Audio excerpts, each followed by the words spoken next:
In all of the mysteries, the ceremonies of initiation were of a funeral character.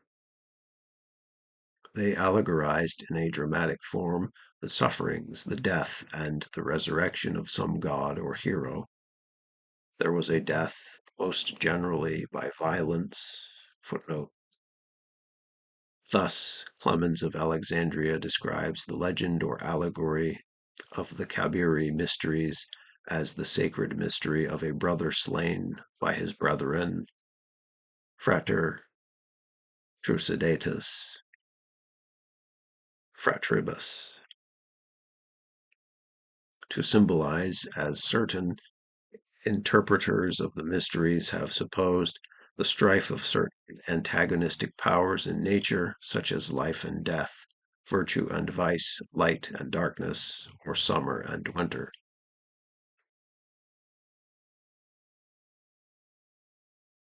The person thus slain was represented in the allegorical drama by the candidate. After the death followed the disappearance of the body, called by the Greeks the aphonism, and the consequent search for it. This search for the body, in which all the initiates joined, constituted what Faber calls the doleful part, and was succeeded by its discovery, which was known as the heuresis. Footnote. Concerning Adonis, whom some call Osiris, there are two things remarkable. Aphonismos, the death or loss of Adonis, and heuresis, the finding of him again.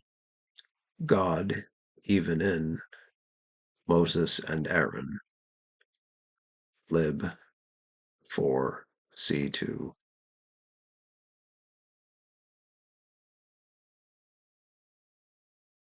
This was accompanied by the greatest demonstrations of joy.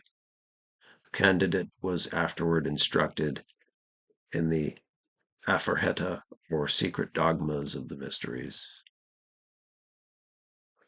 In all of the pagan mysteries, this dramatic form of an allegory was preserved, and we may readily see in the groans and lamentations on the death of the god or hero and the disappearance of the body a symbol of the death of man, and in the subsequent rejoicings at his discovery and restoration, a symbol of the restoration of the spirit to eternal life.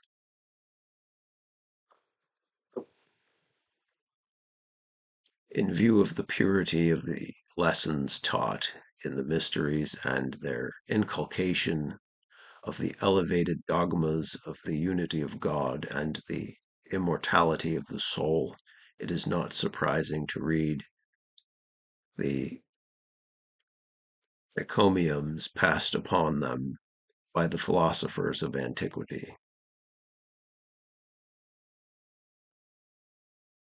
The reader, if he has carefully considered the allegorical drama which was represented in the ancient mysteries, and compared it with the drama which constitutes the principal portion of the initiation in Freemasonry,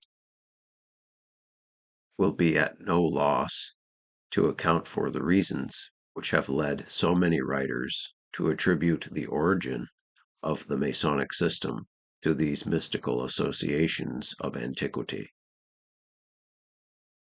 It has been a favorite theory with several German, French, and British scholars to trace the origin of Freemasonry to the mysteries of paganism, while others, repudiating the idea that the modern association should have sprung from them, still find analogies so remarkable between the two systems as to lead them to suppose that the mysteries were an offshoot from the pure Freemasonry of the patriarchs. In my opinion, there is not the slightest foundation in historical evidence to support either theory, Although I admit the existence of many analogies between the two systems, which can, however, be easily explained without admitting any connection in the way of origin and descent between them. Of the theory that the mysteries were an offshoot or imitation of the pure patriarchal Freemasonry, Hutchinson and Oliver are the most distinguished supporters. While Hutchinson strongly contends for the direct derivation of Freemasonry from Adam through the line of the patriarchs to Moses and Solomon, he does not deny that it borrowed much from the initiations and symbols of the pagans. Thus, he unhesitatingly says that there is no doubt that our ceremonies and mysteries were derived from the rites, ceremonies, and institutions of the ancients, and some of them from the remotest ages. Footnote. Spirit of Masonry, Lecture 2, page 15. But lest the purity of the genuine patriarchal Masonry should be polluted by borrowing its ceremonies from such an impure source, he subsequently describes, in that indefinite manner which was the peculiarity of his style, the separation of a purer class from the debasement of the popular religion, wherein he evidently alludes to the mysteries. Thus he says, in the corruption and ignorance of after ages, those hallowed places, footnote, the highest hills and lowest valleys, were polluted with idolatry. The unenlightened mind mistook the type for the original, and could not discern the light from darkness. The sacred groves and hills became the objects of enthusiastic bigotry and superstition. The devotees bowed down to the oaken log and the graven image as being divine. Some preserved themselves from the corruptions of the times, and we find those sages and select men to whom were committed, and who retained, the light of understanding and truth, unpolluted with the sins of the world, under the denomination of magi among the Persians, wise men, soothsayers, and astrologers among the Chaldeans, philosophers among the Greeks and Romans, Brahmins among the Indians, Druids and bards among the Britons, and with the people of God, Solomon shone forth in the fullness of human wisdom. Footnote. Spirit of Masonry, Lecture 4, page 59. Dr. Oliver expresses almost the same views, but more explicitly.